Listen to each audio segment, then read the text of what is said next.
우리 할렐루야 하면 아멘으로 인사할까요? 할렐루야, 아멘. 자, 우리 몸을 왼쪽으로 한번 돌리겠습니다. 앞사람 어깨 잡으시죠. 왼쪽으로 돌려서 앞사람 어깨 잡으시죠. 자, 주무르고. 우리 은지쌤 혼자 있는데 우리 재임 권사님 좀 자, 주무르고 시원하게 주무르고. 자, 손가락으로 꾹 눌러서 몸보야 혼자 해도 괜찮아. 외롭지 않아, 괜찮아. 꾹꾹 눌러주세요. 꾹꾹 눌러주시고. 자, 두드리고. 자, 반대로 때리지 말고 하준이 때리지 말고 반대로 주무르고.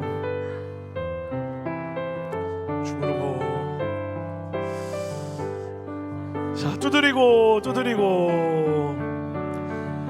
자, 이제 앞에 보고 시원하게 기지개 한번 피겠습니다. 소리 내면서 기지개 한번 핍시다. 네. 자, 우리 한 번 더 인사할까요? 할렐루야. 오늘 예배 가운데 하나님 함께 하시는 줄 믿습니다. 우리 가슴에 손을 얹고 목사님 따라 한번 기도하겠습니다. 하나님, 나를 사랑하십니다. 나는 그 사랑을 신뢰합니다. 나는 하나님의 자녀입니다. 나는 주님을 따를 것입니다. 예수님을 닮아 사는 것이 가장 큰 축복입니다. 예수님처럼 사랑하며 살겠습니다. 아멘. 우리의 믿음의 선포대로 될 줄 믿습니다. 자, 오늘 믿음의 퍼즐 10번째 시간입니다. 하나님의 이해 못할 요구라는 제목으로 말씀 나누려 하는데요, 오늘 설교엔 부제가 하나 있어요. 내가 하나님을 오해했습니다 라는 제목으로 함께 창세기 22장의 말씀 나눠보도록 하겠습니다.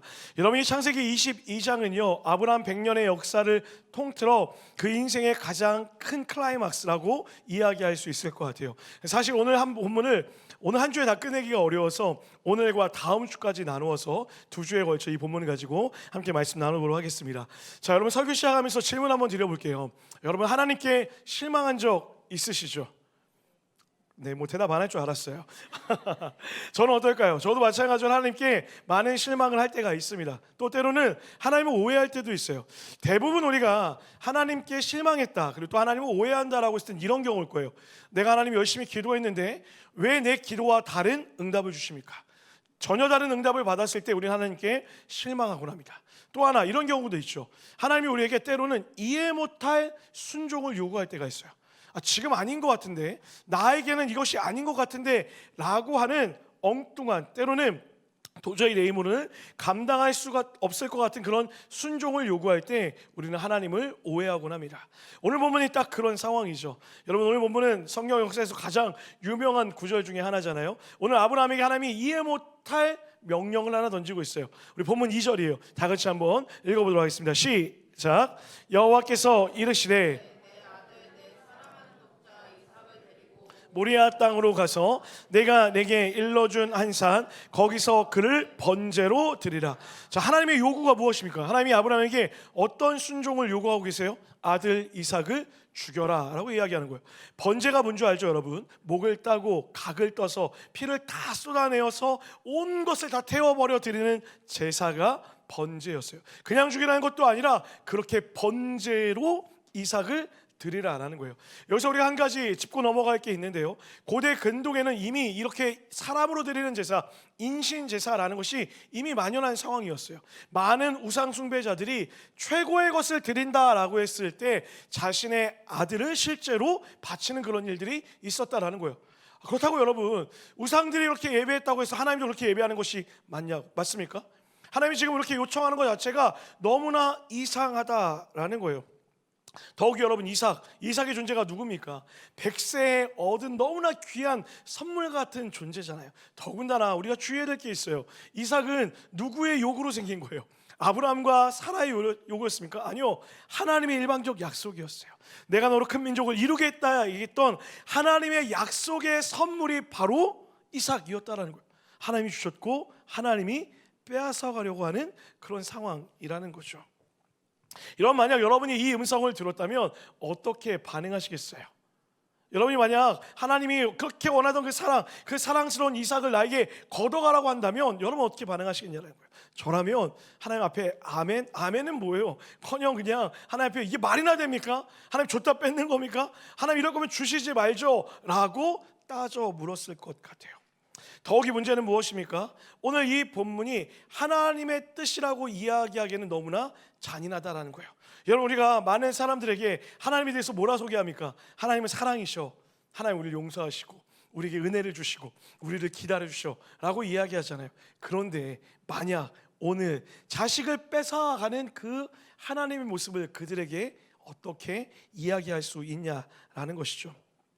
실제로 많은 그리스도인들이 이 본문을 대할 때 하나님을 향한 무서운 오해와 반발심을 갖게 되어 있습니다.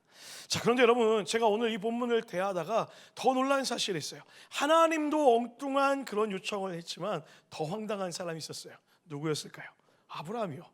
아브라함은 뭐예요? 아버지잖아요. 아버지가 자기의 자식을 지키기는커녕 어떤 반응을 보입니까? 그 아들을 데리고 모리아산으로 가요. 아침 일찍이라고 되어 있어요. 군말 없이 그냥 그 이삭을 데리고 모리아산으로 뚜벅뚜벅 걸어가고 있었다라는 거예요. 결국 이 일을 통해 아브라함은 어떤 별명을 얻게 됩니까? 믿음의 조상, 믿음의 선조라는 아주 어마어마한 명칭을 얻게 되죠. 그럼 질문 드려볼게요. 여러분, 아들을 바치면서까지 이런 믿음의 선조라는 그 명칭을 얻는 게 어떤 유익이 있을까요? 저라면 그렇다는 거 필요 없습니다. 저는 그냥 내 아들을 지킬게요 라고 고백할 것 같아요. 이런 요청을 하시는 하나님도, 그리고 그런 요청에 응답하는 아브라함도 도저히 이해가 안 되는 상황이라는 거예요. 자, 그럼 이제 질문해 봐야죠. 도대체 하나님은 왜 이런 잔인한 요구를 하고 계시는 걸까요? 그리고 아브라함은 어떤 마음으로 아들 이삭을 번제로 바치려 했던 것일까요? 사랑하는 여러분, 오늘 우리는 이 하나님에 대한 오해와 두려움을 본문을 통해 걷어내기를 원해요. 결론부터 말씀드릴게요. 하나님은 절대로 우리의 것을 빼앗아 우리를 불행하게 만드시는 분이 아니신 것을 믿으시기를 주님의 이름 간절히 축복합니다. 한 번 더요. 하나님 우리를 불행하게 만드시는 분이 아니라는 것을 믿으시기를 주님의 이름 간절히 축복합니다. 오늘 모리아산의 무서운 시험을 통해 하나님이 우리에게 진짜 원하시는 믿음이 무엇인지 함께 살펴보도록 하겠습니다. 두 가지입니다. 첫 번째, 따라할까요? 믿음은 행위가 아니라 관계이다. 자, 우리 1절의 말씀 다 같이 한번 읽어보겠습니다. 1절입니다. 시작.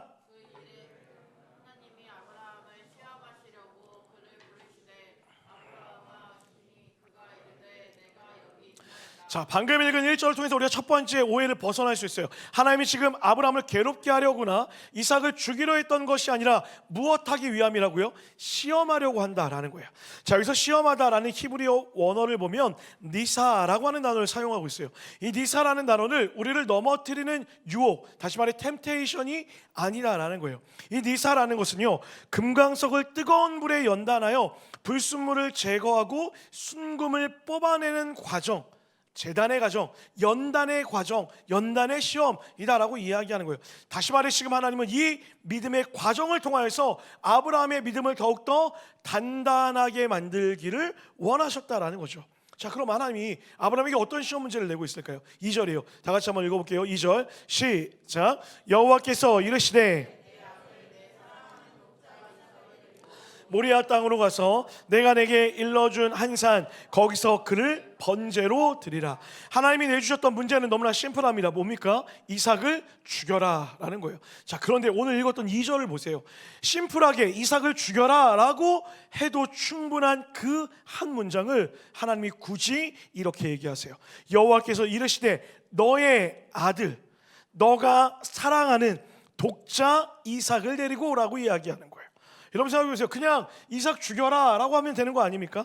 그런데 왜 굳이 아브라함의 가슴을 후벼 파듯이 너의 아들, 너의 가족, 너의 사랑하는 너의 독자를 드려라 라고 이렇게 이야기하는 걸까요? 하나님은 지금 아브라함이 이삭에게 느끼고 있는 그 관계의 깊이, 그 마음의 깊이를 들춰내기를 원하셨다라는 거예요. 이 말을 통해 우리는 한 가지 중요한 사실을 깨닫게 되죠. 무엇입니까? 아브라함이 이삭을 너무나 사랑했다라는 거예요. 목사님 너무 당연한 소리를 뭐 그렇게 하십니까? 라는 생각이 들 수도 있죠. 맞습니다. 오늘 하나님이 아브라함에게도 이삭을 사랑한 것을 문제 삼고 있는 것이 아니에요. 진짜 문제는 무엇입니까? 이삭을 향한 사랑이 하나님을 향한 사랑보다 앞서고 있다는 거예요. 하나님이 지금 그것을 꼬집어서 이야기하는 거예요. 너가 그토록 사랑하는 그 이삭이라는 것은 무엇이냐면 하나님보다 그 이삭이 지금 앞서 있다라는 거죠. 지금 아브라함에게 이삭이 우상화되었다라는 거예요. 그래서 지금 하나님은 아브라함과 이삭의 관계 한가운데 개입하셔서 하나님 자신의 존재의 우선순위를 다시 세우기를 원하신다라는 거죠. 우리는 그동안 이 본문을 이삭을 바쳐라, 무언가를 빼앗는 것에만 초점을 맞춰 성경을 해석해 왔어요.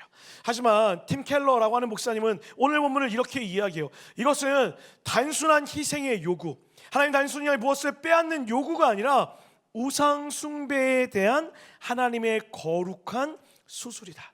우상 숭배에 대한 하나님의 거룩한 수술이라는 거예요. 아니 목사님, 내 아들이 우상이 될 수 있습니까? 여러분 어떻게 생각하세요? 자식이 우상 될 수 있습니까? 없습니까? 있죠. 여러분 그동안 우리는 이 우상에 대해 너무나 많은 오해를 갖고 살았어요. 여러분 우상 숭배하면 뭐가 떠오르세요? 어떤 형상을 갖춰놓고 제단을 쌓아놓고 비나이다 비나이다 비나이다 하는 것을 우상이라 생각해요. 맞아요, 그것이 우상 숭배의 일부겠죠. 그런데 성경은 조금 더 넓은 범위에서 우상 숭배를 이렇게 이야기해요. 들어보세요. 하나님이 만들어 두신 좋은 것들, 다시 말해 여러분과 저에게 선물로 주신 그 모든 좋은 것들을 하나님보다 더 사랑하게 되고 하나님보다 더 내 삶에 깊은 의미와 기쁨이 되게 만드는 모든 것들이 뭐라고요? 우상이라고 이야기하는 거예요. 질문 드려볼게요. 여러분 돈 좋은 거예요? 안 좋은 거예요? 이건 3부까지 다 똑같네. 돈 좋은 거예요. 여러분 하나님이 여러분에게 재정의 축복을 주신 줄 믿습니다. 문제는 뭐예요? 하나님이 주신 좋은 것을 우리가 하나님보다 더 앞서기 시작할 때, 돈에 목을 매기 시작하고 돈의 모든 것이 팔려 살아갈 때 그 좋은 것이 뭐가 된다고요? 우상이 되는 거예요. 건강은 어떨까요? 건강 염려증으로 매일 살아가는 사람들 있죠. 그 건강조차도 그 염려가 앞서기 시작하면 건강이라는 우상이 우리 가운데 올 수 있다는 거예요. 자녀도 마찬가지죠. 여러분 느끼셨죠? 우리 부모님들 대부분의 실수가 무엇입니까? 내 자녀를 내가 컨트롤할 수 있다는 거예요. 그래서 내가 원하는 모양대로, 내가 원하는 바람대로 아이들이 그런 삶을 살게 할 수 있다 착각했다라는 거죠. 하나님이 주신 좋은 것들을 더 사랑한다는 이유로 그것에 목매기 시작할 때 우상이 되어버린다라는 거예요. 생각해 보세요. 아브라함에게 이삭 어떤 존재였을까요? 100세에 얻은 아들이에요. 아침에 일어나자마자 누구를 찾을까요? 이삭을 찾았겠죠. 여러분 저는 가끔 그럴 때가 있어요. 제가 눈을 뜰 때마다 최시원을 찾거든요. 그 최시원이 엉덩이가 너무 귀여워요. 그래서 항상 그 엉덩이를 꼭 꼬집어야지 뭔가 하루가 시작되는 것 같아. 물론 이게 언제까지 가능할지 모르겠어요. 지금은 너무 그것을 기쁘게 여기고 있는데 이제 얼마 안 남은 것 같아. 이삭도 그러지 아브라함도 이러지 않았을까요? 이삭 어딨어? 이리 와봐. 눈 뜨자마자 이삭 찾는 거예요. 밥 먹을 때 이삭아 내가 맛있는 거 준비했어. 빨리 와봐. 먹어. 널 위해 준비한 거야. 저녁을 맛있는 거 차려도 이삭아 너 거야 먹어 라고 이야기하는 거예요. 이삭이 웃으면 행복하고 이삭이 슬퍼하면 굉장히 슬퍼했을 거예요. 그러다 어느 순간 나도 모르게 하나님이 아닌 이삭의 존재가 훨씬 더 크게 느껴졌을 거라는 거죠.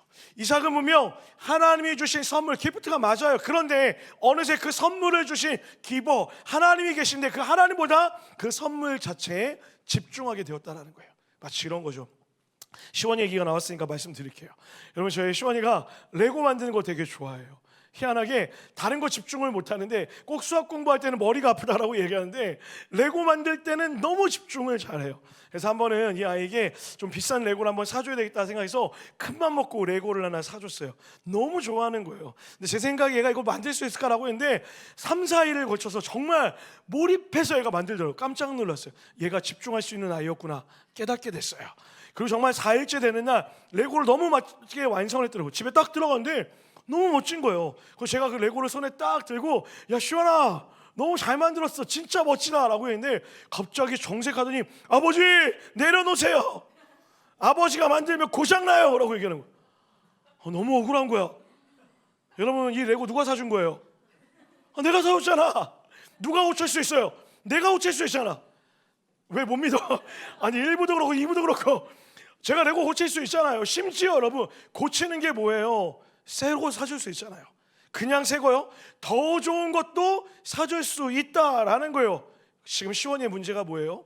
선물보다 선물을 준 사람의 가치를 잃어버렸던 거예요. 회개할지어다.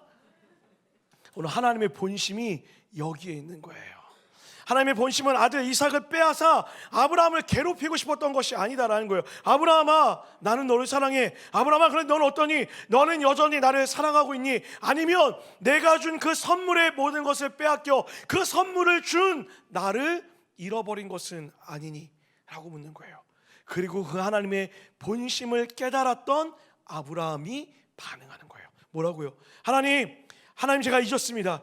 하나님이 이 모든 것을 주셨고 하나님이 이삭을 나에게 선물로 주셨는데 내가 그것을 잊었습니다. 다시 하나님께 이삭을 올려드립니다 라고 이야기하며 모리아 산으로 뚜벅뚜벅 믿음의 걸음을 걸었다라는 것이죠.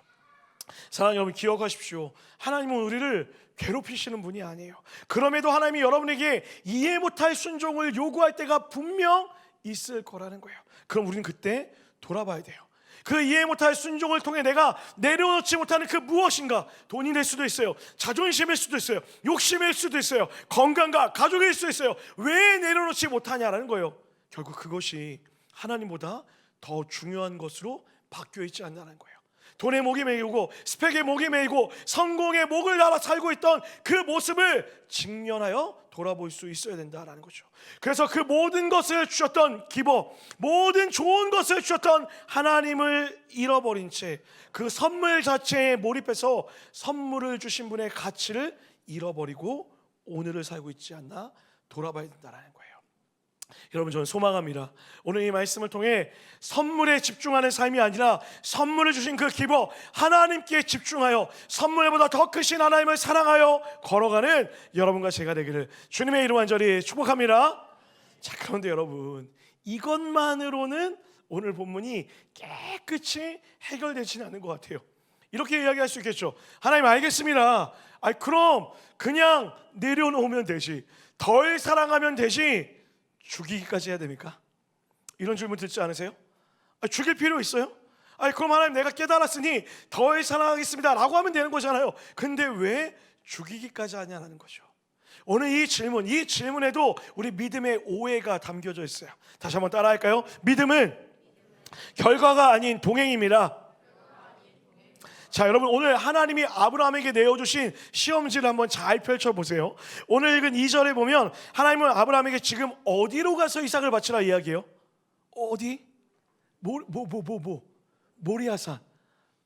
알고 있는데 대답 안 하는 거죠.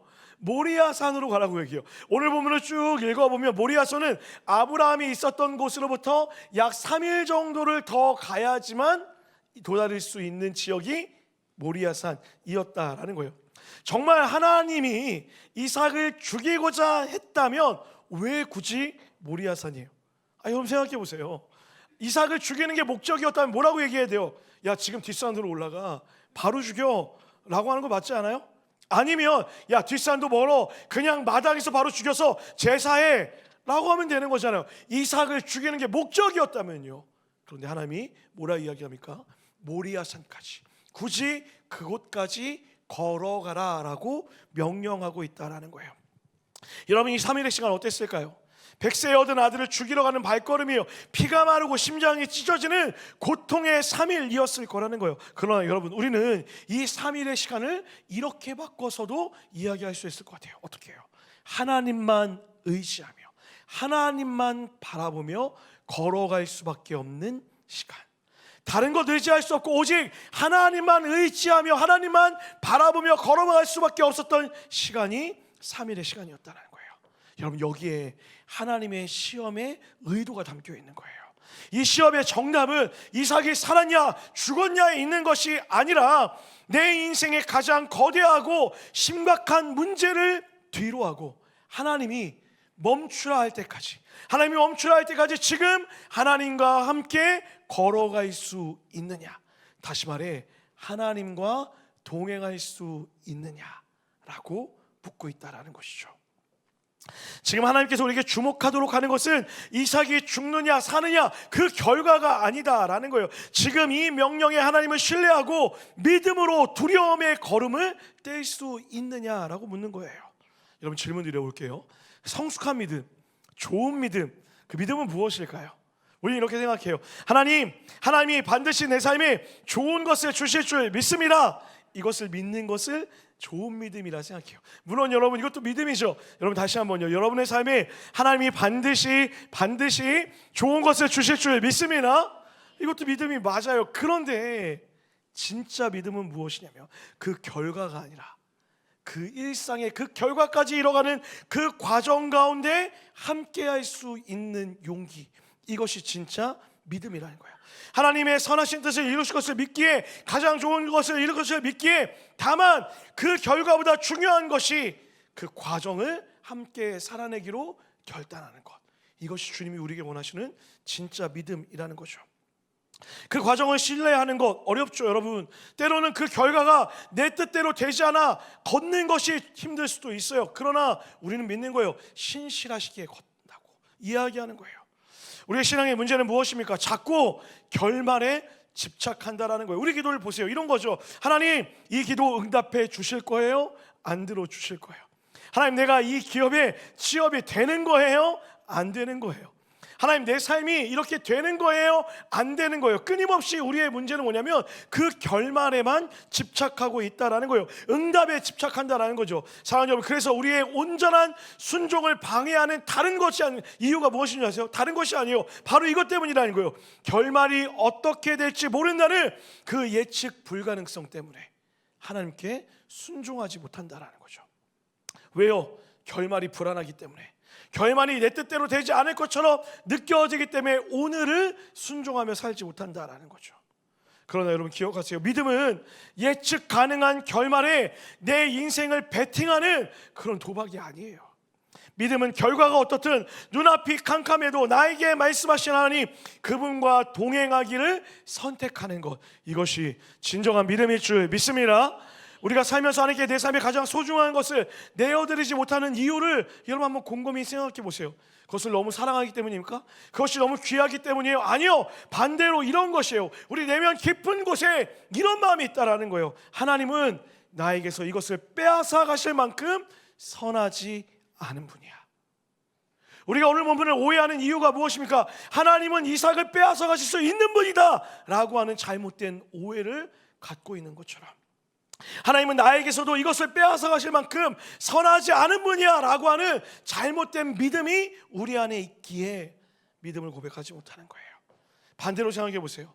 하나님이 언제나 여러분의 삶에 좋은 것을 주시고 나를 가장 잘 아셔서 선하신 분이라는 믿음의 고백이 확실하게 있다면, 우리가 원하고 바라고 미치도록 집착하는 그것조차 주님의 손에 내어드리지 않을 이유가 있습니까?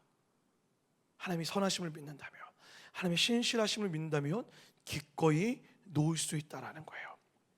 놀랍게도 오늘 아브라함에게는 그 마음이 있었어요. 그래서 기꺼이 그 이삭을 놓아버리는 거예요. 오늘 본문 1절에 아주 중요한 구절이 하나 있거든요. 따라합시다. 주님, 한 번 더요. 주님, 내가 여기 있습니다. 아브라함을 찾아왔던 그 아브라함의 대답, 주님, 내가 여기 있습니다 라고 얘기해요. 히브리어 원어로요, 우리 유식해질 수 있으니까 한번 따라할까요? 히네니라는 단어예요. 이 히네니라는 단어는요, 학교에서 출석 부를 때 최성우 네 이런 게 아니에요. 이 히네니의 의미는 무엇이냐면, 고대 근동에서 신하가 절대 주권을 가지고 있는 왕 앞에 섰을 때 이렇게 이야기하는 거예요. 나의 왕이시여, 나의 모든 것이 당신의 것입니다. 어떤 명령이든 철저하게 순종할 준비가 완벽하게 되어 있습니다. 말씀만 하십시오. 내가 그대로 하겠습니다. 히네니. 오늘 이 히네니의 고백이 어디에 나왔습니까? 이삭의 이야기를 듣기 그 전부터 아브라함의 태도가 준비되어 있었다라는 거예요. 히네니, 주님 말씀만 하십시오. 주님 말씀만 하십시오 라고 고백하며 준비를 하고 있었다는 거예요. 여러분, 아브라함이 이렇게 고백할 수 있는 이유가 무엇입니까? 지난 25년의 역사를 통해 배웠던 거예요. 우리가 지난 10주 동안 아브라함 삶을 봤잖아요. 넘어지고 실수하고 깨지고 또 다시 일어나면서 이가 깨달은 사실이 있어요. 무엇이냐면, 하나님은 신실하시다라는 거예요. 하나님은 나를 너무 사랑하셔서 나에게 꼭 약속하신 것을 주시는 나의 아버지, 신실하신 하나님이라는 믿음의 고백이 아브라함에게 있었기 때문에, 히네니 말씀만 하십시오. 내가 무조건 순종하겠습니다. 설령 그것이 내 아들을 바치는 행위일지라도 순종하겠습니다 라고 고백하는 거예요. 이 믿음의 자세가 있었기 때문에 이 마음 가운데 이런 고백이 있는 거죠. 하나님이 반드시 이삭을 선하게 돌려놓으실 줄 믿습니다. 여러분 오늘 본문 4절과 5절을 보세요. 아브라함이 이삭을 데리고 3일을 걸어가요. 그리고 멀리 모리아 산이 보이자 이제 종들에게 이렇게 이야기합니다. 내가 이 아이와 함께 가서 예배하고, 이 다음이 중요해요. 뭐라고 얘기합니까? 우리가 너희에게로 돌아오리라. 내가 너희에게로 돌아오리다가 아니라 우리가 누구예요? 아브라함과 이삭이 다시 돌아올 것이다 라고 믿음의 고백을 하는 거예요. 하나님이 지금 나에게 이런 요구를 하시지만 신실하신 하나님, 선하신 하나님은 가장 소중히 여기는 이 이삭을 올려드릴 때 이삭을 다시 나에게 돌려주실 것이라는 그 믿음의 고백이 있었다라는 거예요. 히브리서 11장 19절은 이것을 이렇게 고백해요. 다 같이 한번 믿음의 고백을 읽겠습니다. 시작.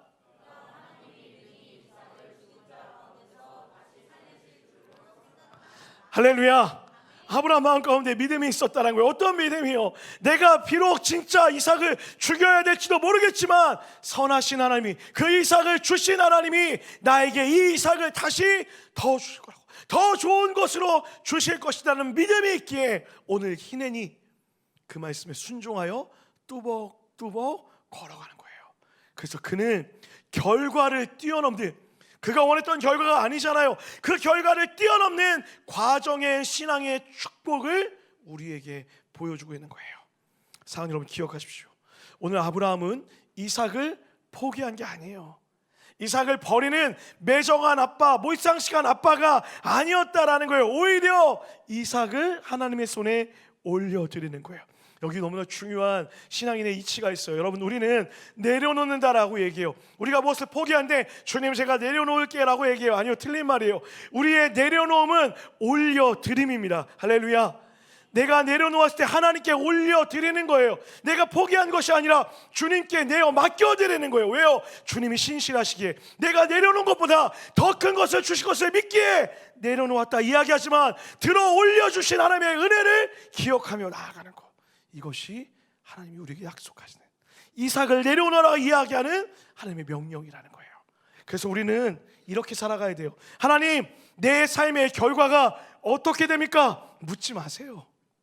신실하신 하나님이 가장 좋은 거 줄 거예요. 그러니 우리의 질문은 무엇으로 바뀌어야 됩니까? 내 삶이 어떻게 되느냐가 아니라 지금 내가 누구와 함께 걷고 있습니까? 하나님, 내가 오늘도 하나님과 동행합니까? 라고 물으며 하루하루를 걸어가야 돼요. 그 믿음의 고백이 있는 사람은 히넨이, 하나님 내가 여기 있습니다, 오늘도 주님과 동행하겠습니다 라고 고백하는 거예요. 저는 오늘 이 말씀을 통해 여러분이 하나님의 그 이해 못할 명령 앞에, 그 이해 못할 도전 앞에 히넨이 여기 있습니다, 주님의 뜻대로 하십시오, 주님의 뜻대로 걷겠습니다, 그렇게 믿음의 고백하시고 주님과 동행하며 걸어가는 여러분과 제가 되기를 주님의 이름으로 간절히 축복합니다. 말씀 마무리하려고 합니다. 자, 여러분 오늘 아브라함의 순종이 빛을 발하는 순간이 나타나요. 11절이에요. 다 같이 한번 11절 믿음의 고백을 읽겠습니다. 시작.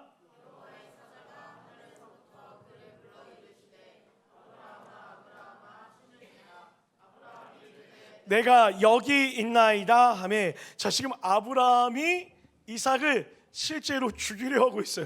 어떻게 알 수 있습니까? 천사가 너무 다급해서 급하게 나타난 거예요. 뭐라고요? 아브라함아, 아브라함아, 야야, 임마 그러고 있는 거야.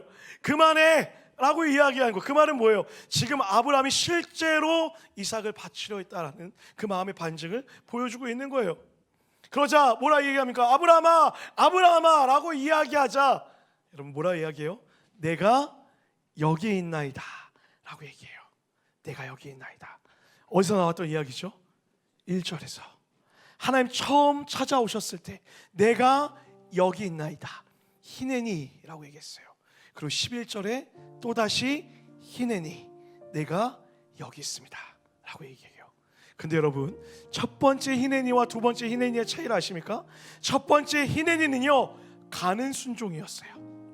내 소중한 것을 내어놓고 올려드리며 가는 순종이었어요. 그렇다면 두 번째 히넨이는 무엇입니까? 멈춤의 순종이었다라는 거예요. 멈춤의 순종이요.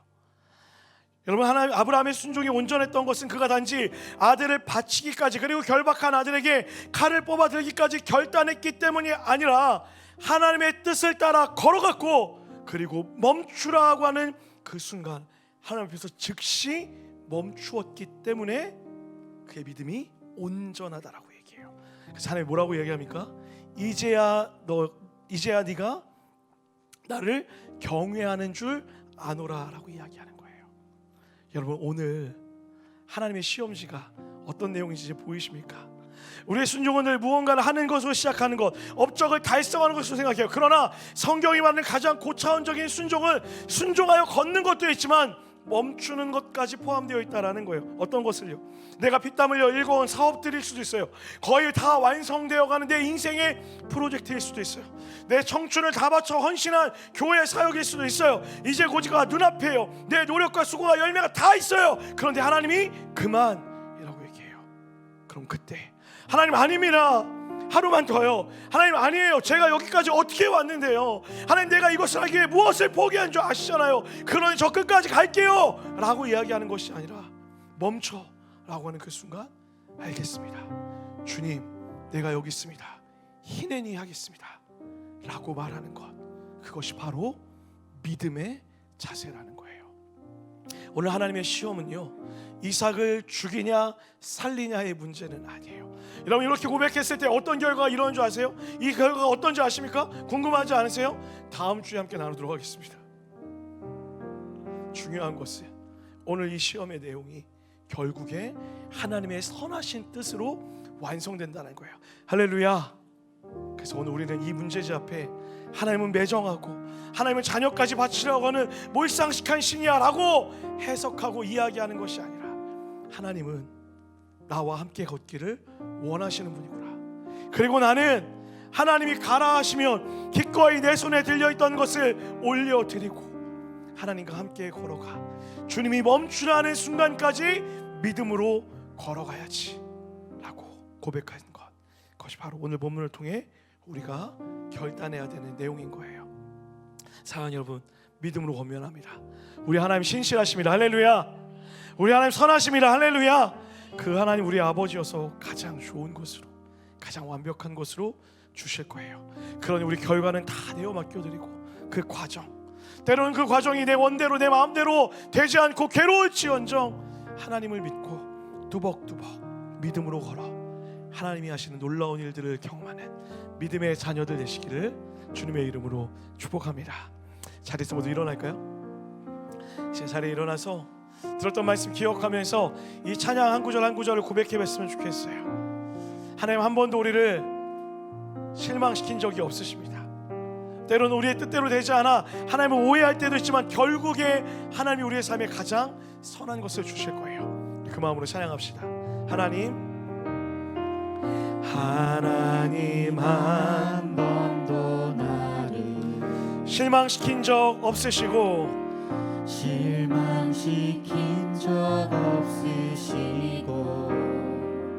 언제나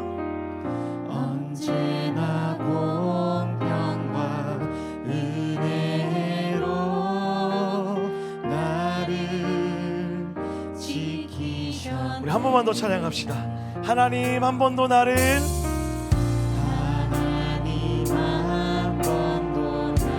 실망시킨 적 없으십니다.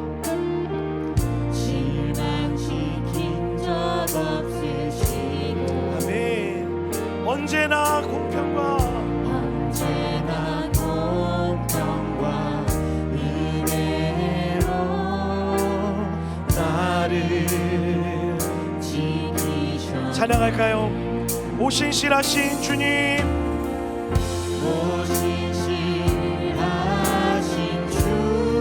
주님은 신실하십니다.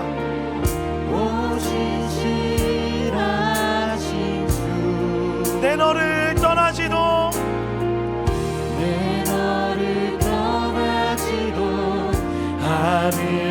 않으리라. 내 너를 버리지도 않으리라. 약속하셨던 주님, 그 약속을 지키시고 지키사 그 약속을 지키사 아멘. 이후로도 영원토록 주님이 우리를 지키시리라. 나를 지키시리라 확신하네. 우리 2절로 고백합시다. 지나온 모든 세월들 지나온 모든 세월들 아멘. 돌아보아도 그 어느 것 하나 주의 손길 안 미친 것 여러분 이 사실을 믿으시죠? 찬양합시다. 오신실하신 나의 주님 오신실하신 주 주님은 신실하심이라 오신실하신 주 아멘. 내 너를 떠나지도 내 너를 떠나지도 않으리라 내 너를 버리지도 않으리라 약속하셨던 주님 주님이 우리와 함께 하심이라 그 약속을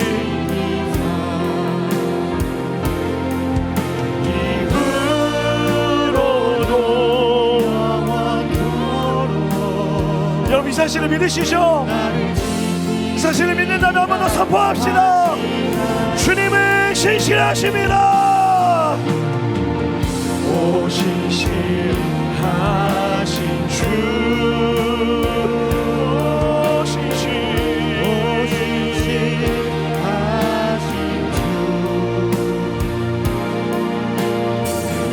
내 너를 떠나지도 않으리라 우리를 버리지 않으시는 하나님 우리 고백할까요? 두 손 높이 들고요. 약속하셨던 주님 그 약속을 지키사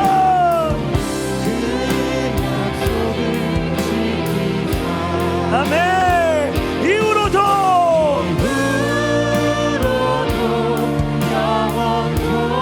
그럼 선포합시다. 우리의 삶에 그래서 모든 것이 은혜입니다. 모든 것이 은혜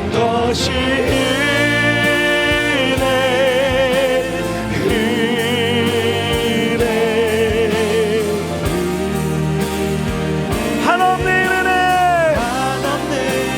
아멘. 당연한 것 하나도 모든 것이 우리 마지막 한 번 더 선포합시다. 모든 것이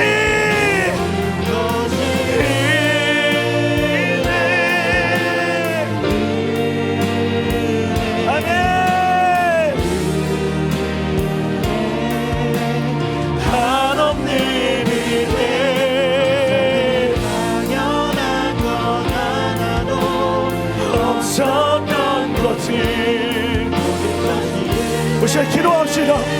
여러분이 붙잡고 있는 이 삭과 같은 모든 것을 내어드리고 올려드립시다.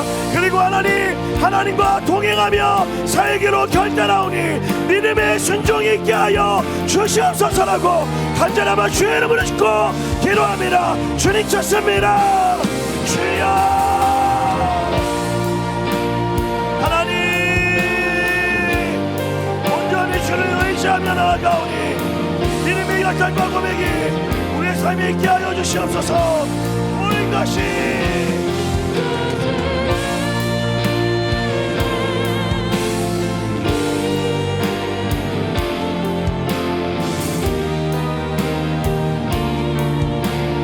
한없는 은혜 내 삶에 당연한 것 하나도 없었던 것을 모든 것이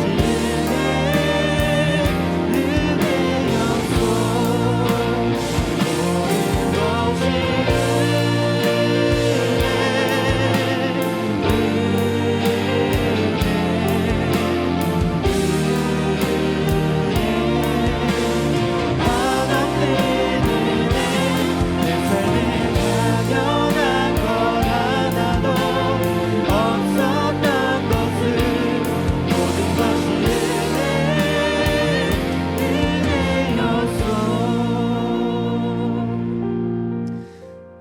풍성하신 하나님 아버지, 오늘도 주님의 말씀을 듣게 하시고 또 간절한 믿음의 고백을 올려드리게 하심에 참으로 감사합니다. 주님, 우리들의 삶 속에 주님께 드릴 나의 이삭은 무엇입니까? 주님보다 더 소중해버린 그것이 무엇인지 돌아보게 하시고 또 깨닫는 은혜가 있게 하여 주시옵소서. 그래서 이해할 수 없는 주님의 명령 앞에 이해를 요구하기보다 순종으로 반응할 수 있는 우리들이 되게 하여 주시옵소서.